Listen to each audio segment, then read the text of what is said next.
All right, so how's it going, everyone? I'm here with Allison, and today we're just going to talk about intermittent fasting. Pretty much, we're both big fans of it. It's there's a lot of benefits and a lot of positive things it's done for us. So that would be a cool topic to explore. So welcome, Allison. Thank you. Yeah, really happy to be here. This is such a controversial topic. I'm excited to talk to people about all of the great it's done for me and for you and what it could even do for the people watching. Definitely. So I guess first things first. I'm just curious. What was kind of your experience getting into fasting? Yeah, that's a great question. So growing up, I was never like a heavy person. I was doing sports and everything. It wasn't until I moved to America from Korea at 18, I kind of got sucked into the American lifestyle and American diets.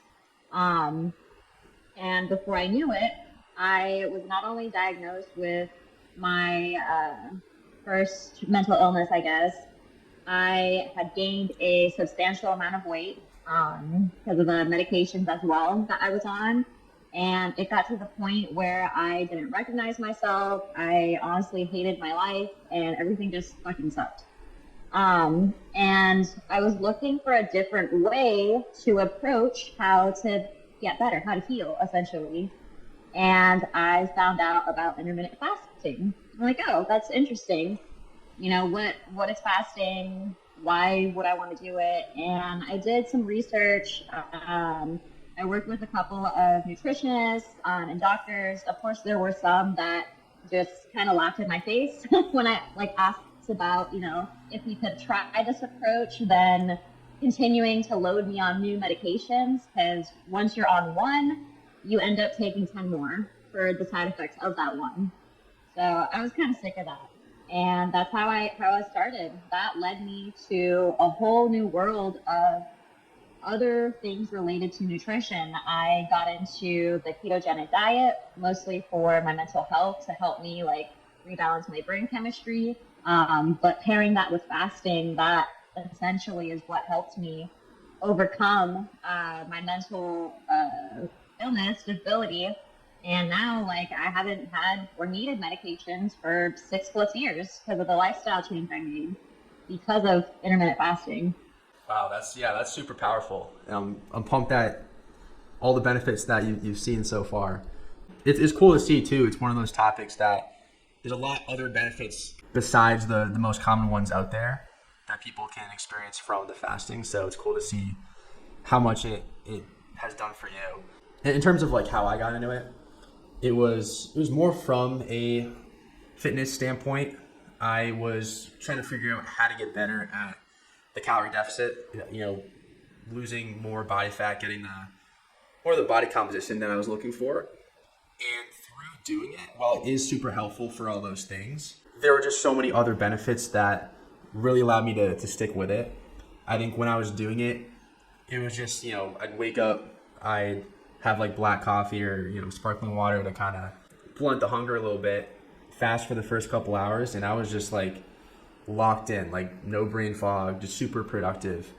And that's why I still do it today. I've been doing it for years now, just because the benefits of just like waking up, not feeling like you need to have food right away, not having any, brain fog or anything like that from a big breakfast first thing in the morning. That for me has probably been one of the most positive things from it. There's definitely a lot of other benefits that we'll get into, but yeah, super, super cool stuff.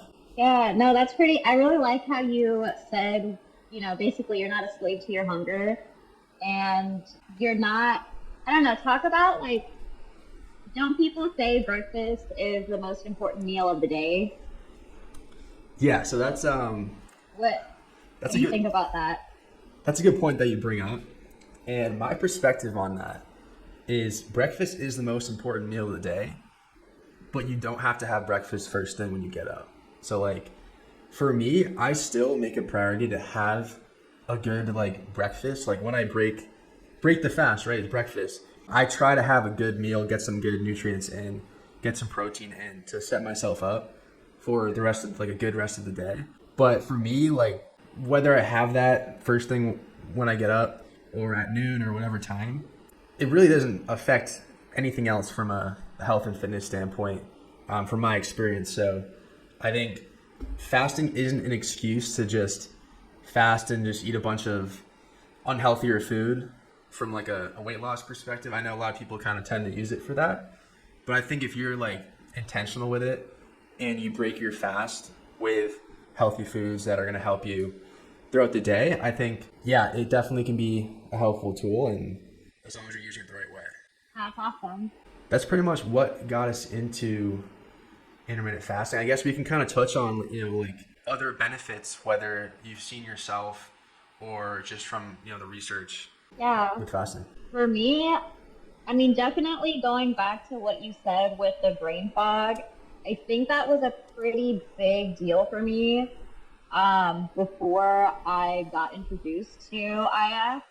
I was having brain fog. I couldn't really think straight, and it made the way I made decisions not the best. If you know what I mean. Like, I wasn't making the brightest decisions. A lot of the choices I made were pretty poor, and that had a lot of consequences to it. So by fasting, that did help me make better choices essentially, because I didn't have that brain fog. And as soon as I woke up, it didn't take me 4 hours to just feel better instead of kind of lagging throughout the day. So yeah, it's helped with that. Nowadays, when I fast, I focus a lot of my energy on spirituality. And some days that look different than others. I'm really big into meditating, just kind of sitting down and thinking about whatever comes to my mind, and just kind of letting my thoughts unravel, and then maybe journaling about that later. But if I were to eat something as soon as I wake up, it's a lot harder for me to get in that headspace to do what I want to do. Definitely.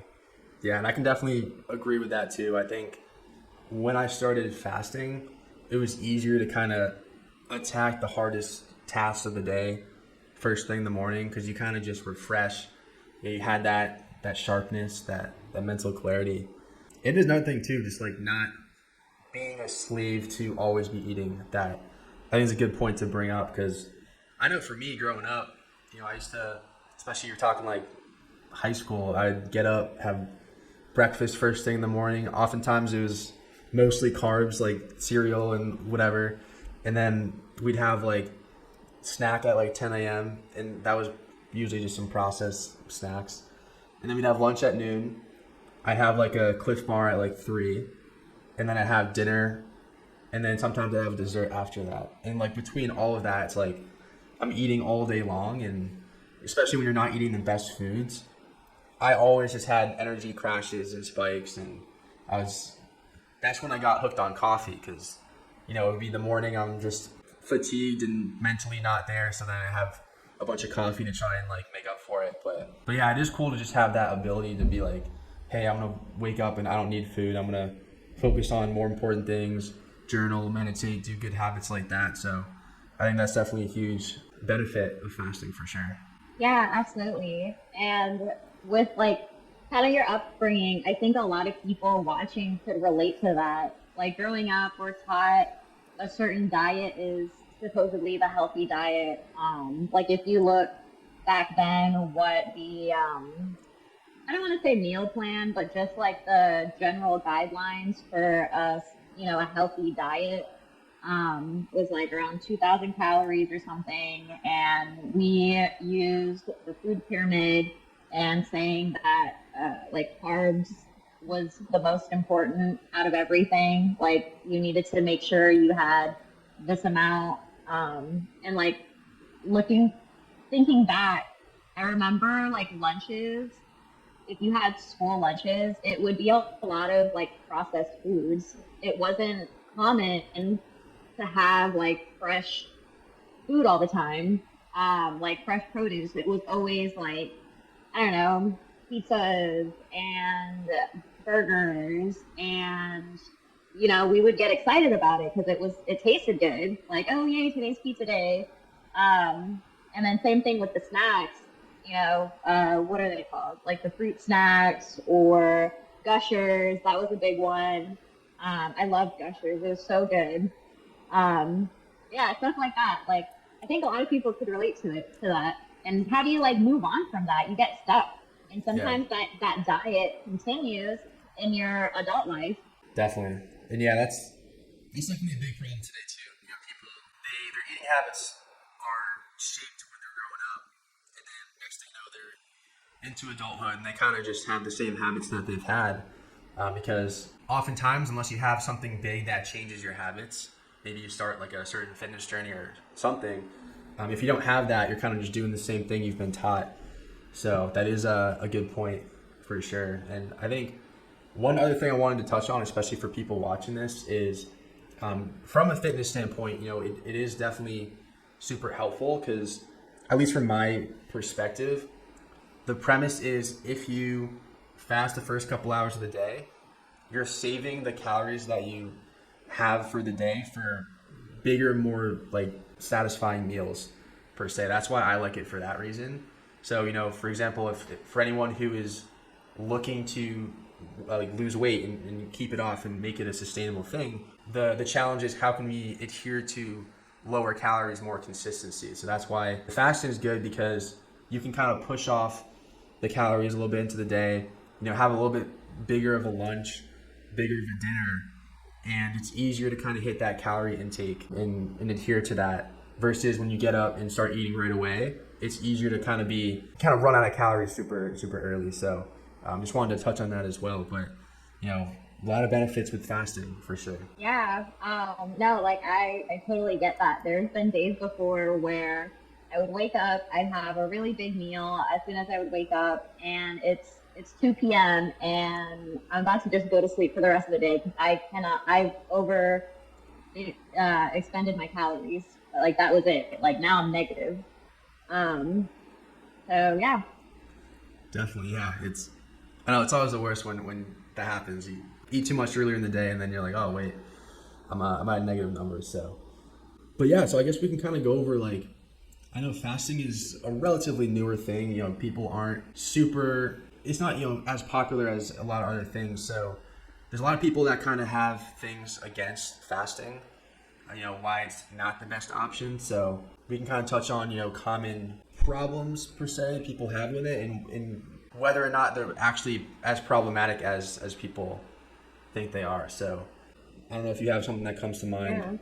Yeah. Well, you did talk about one already, how breakfast is the most important meal a day, and how I could see people arguing, well, if I'm fasting, what do I do about breakfast? I've always been told growing up that breakfast is the most important meal of the day. And you're saying that, yes, it is the first meal that you have to break your fast, because that's what we're doing essentially while we're asleep. We're fasting. It is the most important thing. That's the first thing you're putting into your body after not having anything. Do you have any recommendations what that should look like for someone like just starting out? Should it be like something big? Should it be like, is it okay to just have a full cereal or maybe something liquid? What would you recommend? Yeah, so there's a lot of different ways like how you can break a fast. What I personally like is something with protein and fat content. That's what tends to work for me a lot. For example, like some sort of like an eggs type meal with some avocado is a good option, or some Greek yogurt. You can put a lot of different things in there. Those are kind of the two best options that I like to do if I have the options for those. If not, I found it really isn't the biggest deal if you don't have the best options. For example, if you're at like a 9 to 5 and you're kind of stuck with whatever lunch options are there. Even just having smarter choices, like prioritizing a protein source. So, you could go and get a sandwich, but try and get some protein on there and maybe take off some of the extra calories and fat if you're able to. So I think it's really just, I like to prioritize a protein source and something that's kind of filling, like a low calorie filling food, so that you're not overly stuffed and you're not, spending You're not taking in a ton of calories right away, because I think it's good to kind of have that moderate meal where you feel like you're energized and like satiated, but you're not like stuffing your face because you haven't eaten for a couple hours, if that kind of makes sense. Yeah, absolutely. So something like more nutrient dense than calories. Yeah, I think absolutely. Just getting in some good micronutrients as well is super important. But it's also something you kind of need to try out. Some people respond to other things, better than others. So for me, getting protein and some good healthy fat was just, I felt better on that. But some other people, that might not be the best option, especially if you're someone who maybe you work out right after you break the fast. You probably want to have some more carbs in there as well.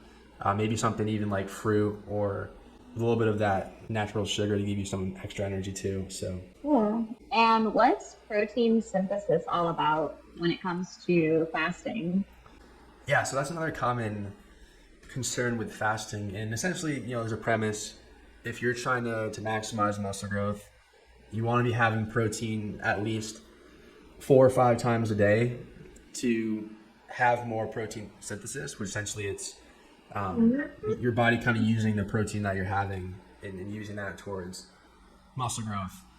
But from what I've found, as long as I can get protein 2 or 3 times a day, and I'm getting enough, like quantity wise and quality wise, at the end of the day. So for example, if let's say I have the same exact foods, but I have, I space it out and do 5 small meals, or I take the same foods and have 2 or 3 bigger meals, I personally don't really see much of a change in results as long as I'm eating the same sorts of foods. And, ideally, if you can get 3 protein feedings a day, like that's great. 4 is obviously better, but from my experience, it's not the biggest game changer to not be eating protein long enough if you're eating the right amount of protein at the end of the day, if that kind of makes sense. Yeah, no, that makes a lot of sense. That kind of brings up another question I had. So how people are always saying like it's critical to get your protein in within 30 minutes of your workout. How would that come into play? And what are your thoughts on that when it comes to IF? Yeah, so there is, that whole thing where it's like the window after your workout, getting protein right away. Yes, there are certain factors of that where it helps to have protein after a workout.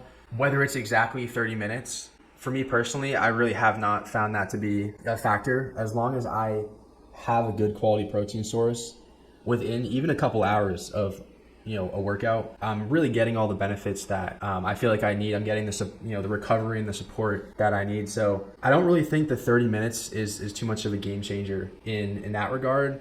Kind of similar to what I was saying before. If you're recovering well and you're eating good foods, the exact timing isn't gonna kill your gains as long as you're training hard in the gym and you're doing all the right things. So I'm kind of on the perspective where the timing doesn't matter as much as long as you're getting that in within a couple hours or within the end of that day, and you're taking other measures from a recovery standpoint. So that's kind of my 2 cents on that.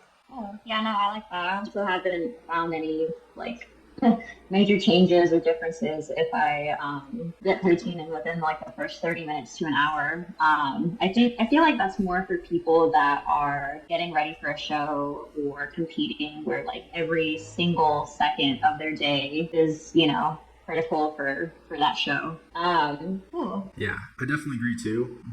With people who are competing or in shows, meal timing is actually a lot more important because you need to have especially as you get closer, you're manipulating your macros, your salt intake, your water, there's a lot of different things. But if you're just talking your everyday person who wants to be healthy and fit, the little things like that aren't really going to be the biggest factor as well. So yeah. Why do you think people that are forget about fitness coaches and health coaches for a second? Let's talk about freaking doctors. Why do you think doctors are still saying that fasting is a definite no? You should never fast. If you do, you're hurting your body. Yeah. So fasting and just healthier, or we'll call it natural alternatives, aren't always perceived the best, just because they kind of go against the norm and what people were taught, especially a lot of doctors tend to be really good at treating certain problems, but for fasting, it's kind of just like a different approach where it's not your traditional medicine and something you can buy at the drugstore. It's just like something that anyone can do. So I think one, it's not the most studied, and it's not like the most popular thing yet. I'm sure it will be, but also when it comes to just the way the health system is run, it's a lot of treating problems with the quick and easy solution, like the pills and the creams and the things you can buy. There's a lot of money involved in the equation, but yeah, it's just one of those things where going against the norm is not something that is usually perceived as a good thing with like the whole health industry. So there's definitely a lot of different factors about it, but that's kind of my 2 cents. I'm curious what your thoughts are.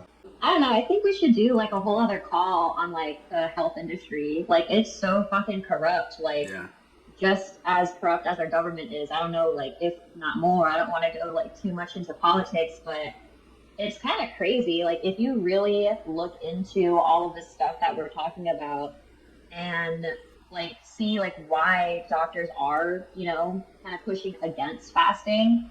I think most doctors that I know, unless they're a holistic doctor, my sister went to one recently, and that was a topic they brought up, but it wasn't anything where he was like kind of shitting on IF. But doctors that I've spoken with, they like laugh at you. Like, why would you want to do that? It's so bad for you. Here's this instead, and they'll hand you like a pill bottle or a prescription for something and say, do this instead. This is, the newest weight loss pill that we have. This is going to help you lower your weight so that your cholesterol goes down, that your high blood pressure gets resolved, instead of actually finding like the root reason why you are the way that you are, which for me and, you as well, and maybe for some people that are watching, like IF has actually helped with those things. But if we were to go that holistic route, that natural way, what's going to happen with that doctor? Like, even though he or she is a doctor, they're still a business. And if you do the holistic way, they're missing out on thousands of dollars. And it's not just the doctors, it's insurance companies. Like, this stuff goes so much deeper than what we're talking about. What we're talking about is more like surface level, just to introduce to everybody what this is, what it is about, and why it's worked so well for so many years for us too. It would be cool to do another video about this. Yeah, I definitely agree. And just touch again on that briefly, it's unfortunate that there's a lot of companies profiting on people having mild health issues, and oftentimes those mild health issues are caused by nutrition. And when you have when you're not having good nutrition, you're eating seed oils and artificial, all these things that are being thrown in the food, you tend to have gut issues, skin, hair, nails, things like that, problems. And of course, those companies want you to buy their products. So for people watching this, I think it's just good to be mindful of that. Trying to find a natural approach if you do have a health problem. Is there ways naturally you can do it before you resort to the pills or the whatever the quick fix is? Yeah, absolutely. Yeah. I really appreciate how you're not like going against medication or anything like that. Like, I'm not against medication either, but like if you can find another way, like a natural way to help yourself before going towards other sources like medications, like at least try it for yourself and see if that's going to do anything for you. Like, I bet you 9 out of 10 times it most definitely will. And if it doesn't, it's still helping you in some way, shape, or form. Like, maybe even with discipline, which is something that we lack so much today in our society and world, with all of the advances we made in the last 100 years. Yeah, and I totally agree. And just touch on this one more time. Even from my personal experience, I once had some sort of a health issue, got misdiagnosed. They just gave me medicine. Apparently I had a reaction to that medicine, got even more sick, and spent just all this time bouncing around from doctors who were just giving me more medicine, and it was just a disaster. And it turns out what actually helped me was nutrition. Like I just literally changed my nutrition, started fasting and eating nutrient dense foods and cutting out the unhealthy foods. And that is really all it took for me, where you don't really always need all of the medicine and other things too. So Yeah, that's so crazy. Like how it was your nutrition that you needed to fix, but all of these, doctors were trying to figure out the best medicine for you, but it wasn't working out. How did you know that it was your nutrition that was going to help like solve your issues? yeah, so to be honest, I didn't quite know. It got to a point where I was just getting like tired. I'm like, I just don't feel like do this the traditional way. I decided, hey, I'm just gonna really focus on improving my health, like naturally. It's one of those things too, even just like being in fitness. I'm sure you probably see it a lot. There's a lot of marketing on all like the high protein, low sugar fitness foods, right? Where they're just awful ingredients and they cause inflammation. And if you're in that mindset where you're only, I call it like eating for the macros, where it's like, having protein shakes and protein bars and protein ice creams just so your macros line up, but you're neglecting your micronutrients. That is just not a sustainable approach. And for me, I just said, hey, I'm gonna kind of see how can I have like a anti-inflammation diet? How can I eat more healthy, and what will that do for me? What happens if I have more micronutrients? Honestly, like that was probably one of the biggest changes I've made. Yeah, no, that's like inflammation is so strange. Like inflammation is the reason why we have all of these issues with our bodies, uh, like high blood pressure, just as an example. All these like seems like new mental illnesses. They're coming up with all these new ones every other year. There's like 300 new illnesses to label you as. But if you go a little bit deeper into how these people like formed these illnesses, mind you, some of these illnesses like they are genetics and like you can't help it, but there's ways to kind of go about that, and a lot of that has to do with inflammation. And I think that kind of brings us a little bit back to breaking your fast. The first meal that you have in the day, or people that aren't fasting and they wake up and eat food first thing in the morning, like even though it's food, like you could be eating the healthiest food in the world, you're still causing inflammation in your body, which is causing inflammation in your brain. And the reason for your lack of creativity, your lack of productivity, your lack of just feeling energized and awake. Like, have you ever woken up and you are just like lagging ass for hours, it seems like, and no amount of energy drinks or coffee could save you. You still kind of feel like shit. And you're like, man, when is this day going to be over so I can go back to sleep and finally get some rest, even though you slept for like 8 or 9 hours? Like, that's happened to me so many times. And it's because, your diet. We eat a lot of high inflammatory foods, and that causes a lot of issues. But by fasting, it kind of gives our body that break of keeping our body inflamed. Definitely. Yeah, I totally agree with that. Even this week, so I fast mostly every day. I think it was yesterday. I didn't get good sleep. So sometimes when I'm tired, I tend to be hungry in the morning. So I ended up having my first meal way earlier than I would have. And because of that, I was just thinking about food all day, and I just wasn't focused. It's kind of crazy how different it is, especially for someone who's kind of used to fasting, where it's if I do fast, I'm just not really thinking about food for a couple hours. I'm focused on other things. I don't really have any of that inflammation. And then when I do eat, I'm more intentional about it. And it's more about all right, what do I actually need right now? What nutrients do I need right now? If I'm going to do a workout, maybe I should have some carbs. If I'm going to be at my desk all day, then protein and healthy fat to keep my brain sharp is a good option. So, but it is kind of cool to see the difference, especially how you start your day with food, whether that's what you're putting in your body or when you do it. Yeah, there's a lot of cultures out there and religions that kind of swear by intermittent fasting. If you guys are familiar with Muslim culture, there is a holiday for them in April called Ramadan, and they are fasting for a month straight. Forget 16 hours, they're fasting for a month.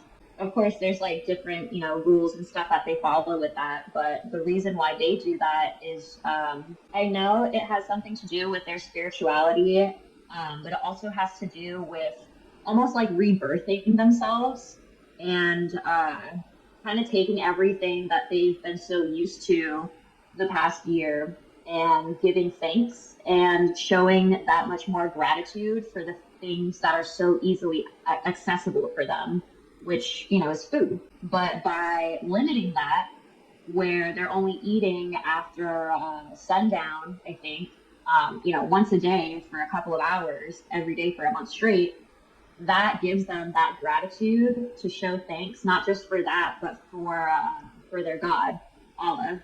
Yeah, Please do absolutely. your own research. I might be like butchering some of this stuff, but there's like more to it than weight loss and mental health. It's also like spirituality and religion.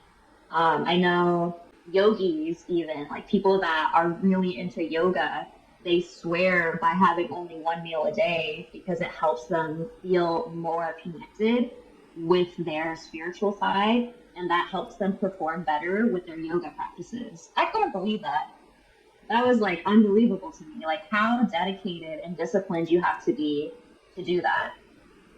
Absolutely. And I like the word you use, discipline, because that's probably like the last point that I was going to bring up.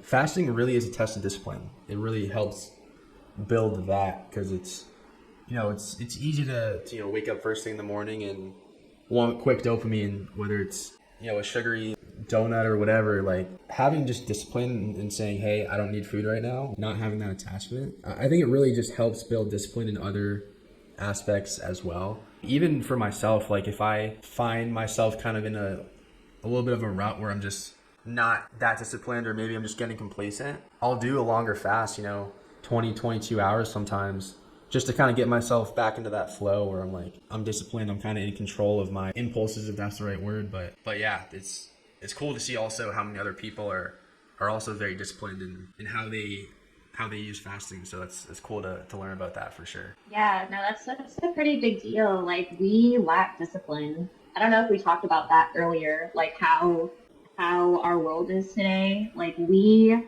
need immediate like dopamine hits. Like we need instant gratification in everything and all that we do.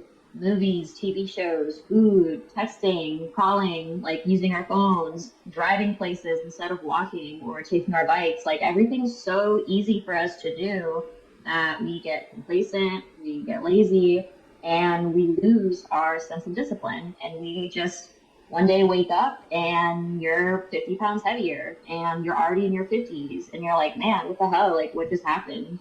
Like, you lose track of time too. Like, you need to do something about your health today. Like, you can't just keep waiting until the moment's right. Like, you need to have discipline for everything, not just for your health and fitness, but for your fucking life. Like, Yeah. how are you going to be the leader you want to be in your relationship, in your family?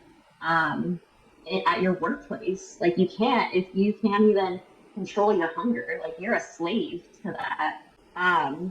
Yeah, that's a pretty big deal, having discipline.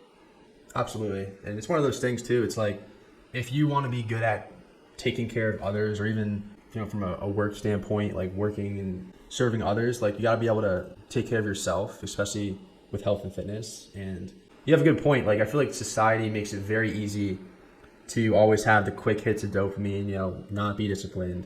Like you can sit on the couch, order DoorDash and watch TV, Right. and then scroll At your TikTok. doorstep. Yeah, it's like you can just be watching TV, scrolling TikTok while you're watching TV, the food's being delivered to you, and everything's just super easy. And of course, all that's going to do is waste your time, and you're not going to be moving, and you're not going to be eating good options oftentimes. So it's very easy for people to be unhealthy, or even just being distracted by always wanting more dopamine hits. So I even thought about this the other day, like how many people have a hard time just sitting down and reading a book, because it's not like the most stimulating thing from your smartphone. So Yeah, no, that's a pretty big thing too. I don't know. I mean, obviously, like you and I and people within like our circle like read and everything, but besides that, I don't know many people, to be honest with you, that read out of like pure enjoyment. Like I really don't. Most people that I know like would much rather go out drinking or watch a movie on Netflix. Don't get me wrong, I love to do both of those things, but I don't know how would you balance doing things that you enjoy that isn't necessarily like healthy for you to things that you know would be benefiting you more, like the drinking versus the reading of the book. yeah, that's a great question. I think for me, it's just kind of a priorities thing. It's just kind of the idea where it's like, I kind of have my like, the non-negotiables where it's, these are the things that regardless, like I'm going to do this week. I'm going to do the things with my business. I'm going to try to read a couple times or, go to the gym X days a week, whatever. And as long as I do those things, I stay with those habits, then it's fine to, blow off some steam on like a Friday or Saturday, watch Netflix, go out, sometimes I'll have a couple beers. Like I'll do those sorts of things as long as I am consistent with the positive habits that I prioritize. So, for just people watching this, like if you have those certain things that you want to make a priority, maybe it's you want to get into reading or you want to get in the gym 3 times a week, make it a priority to do those things first. And if you do those things, then you can give yourself permission to do the other things, watching movies, going out, whatever your thing is. So I think it's good to kind of have some sort of a balance with that, where, as long as you make it a priority, then I have no problem doing other things as well. That's kind of the way it is for me. I'm curious, do you have a similar way you go about doing that, or? Yeah, absolutely. As long as I get the things that I need to get done, then I'll indulge in the things that I enjoy a little bit more. But there's days where I can't, and my routine like starts to go down. Like I'm not hitting all of the points that I need to for like my non-negotiables and my mental health like dips. When I have days like that or even weeks like that, like I feel like it's almost necessary for me to do those things. Like think of an example. Let's say that I had some fires I had to put out for my business, and it was like fire after fire after fire, and I'm like, man, this fucking sucks. Like I feel like I can't catch a break. Like I'm not gonna do all of my non-negotiables and feel better. Like I need something now to help me kind of make up for this past week.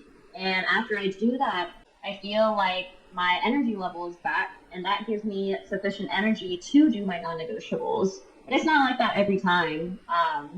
But there are like, periods of my life where it does get like that. And I feel like I do need to dip into some of those, I don't know what a good word for it, but other stuff. Yeah, I agree with that too. And I think it's good to know kind of what your method of recharging is. So when you are at one of those points where you've been putting out fires all day, you have that activity you can do where it's like kind of just giving you a break, you're recharging from that. But at the end of the day, it's like, it's still going to help you out, because if that kind of gets you back in a good headspace, then I think that's a good thing to have. And I think Zach even calls that like zombie time or whatever his phrase was, where it's like, or something like that, where it's like, hey, like this is stressful. Like find some sort of activity where you can kind of just shut your brain off and recharge. Yeah, that's why he calls it that. Let it rot. Yeah, and then Zombie time. That's funny. But as a result, it's like, all right, well then you're recharging from that, and then either the same day or the following day you can get back at it. So yeah, no, that's really amazing. So for people that are starting their journey with IF, what are some like basic tips like you would recommend? The first thing is really being clear on what your intentions are, like knowing what you're starting it for. Some people it's weight loss, some people it's productivity or spirituality or whatever it is. Kind of like having your intention of like, all right, this is what we're using it for. And then in terms of the actual application, I think it's good to kind of start off gradual and progress over time. So for example, if you're used to eating first thing in the morning, try pushing your first meal off like 2 or 3 hours for a week. Like build that habit, prove to yourself that you can do that, and then eventually you can keep pushing that off until you find kind of that like the time during the day where it just makes sense for you. For me, often I just kind of fast till around noon or so. You know, some days I'm busy, it might be later. Some days I'm like, hey, I want to eat at 11. So it's really just kind of the habit of getting into that. And I think starting off small and progressing from there is a good thing to do. And another thing too is just being smart with, you know, being hydrated. I think drinking lots of water is important. Caffeine can help, like coffee or tea as well. Obviously, you know, be smart about that. And then another thing that helps me too is like sparkling water too, because, you know, it's 0 calorie. It kind of gives you a little bit of like a more full feeling. You know, you can get like natural flavor ones if you want a little bit of taste of something too. But I think, you know, practicing, getting better at pushing it off longer, and yeah, really just trying it out and seeing how you respond to that, I think is the first approach I would take. I don't know if you have any other, you know, tips you would give as well. No, everything you said, like, I agree with that. Like, don't start your journey by doing a 24-hour fast. You're just kind of setting yourself up for failure there, especially if you are someone who's hungry as soon as you wake up. Like, it's going to be that much fucking harder for you to maintain and sustain. For some people, this isn't, like, sustainable. For other people, it is. Like, everyone's different. Everyone's bodies is different. So, like Matt was saying, just figure out what works for you and your body and experiment. Definitely. I think that's some great advice too. Yeah, definitely. This was a really great discussion. I appreciate you doing this with me and having me on here and talking about all the different things. And I think a lot of people will take immense value out of what we talked about. Definitely, yeah. It was a great conversation. I appreciate you for coming on, and I'll put your, you know, socials and everything in the description. But I guess for the viewers, where can they find you, regardless? Yeah. So my Instagram is, I feel like my Instagram is a little bit hard because it's like all my names are a little bit longer. It's not like short stuff, so maybe that would be great. Yeah, I'm on Instagram. I'm on Facebook. I have a community on Facebook that we'll talk about different things. I don't think we've talked about this yet, so I might introduce that to the community and see what they would have to say. Yeah, I think Instagram would be the best place. Cool. Well, yeah, we'll make sure to have all the you know, everything on here too, so people can find that. So.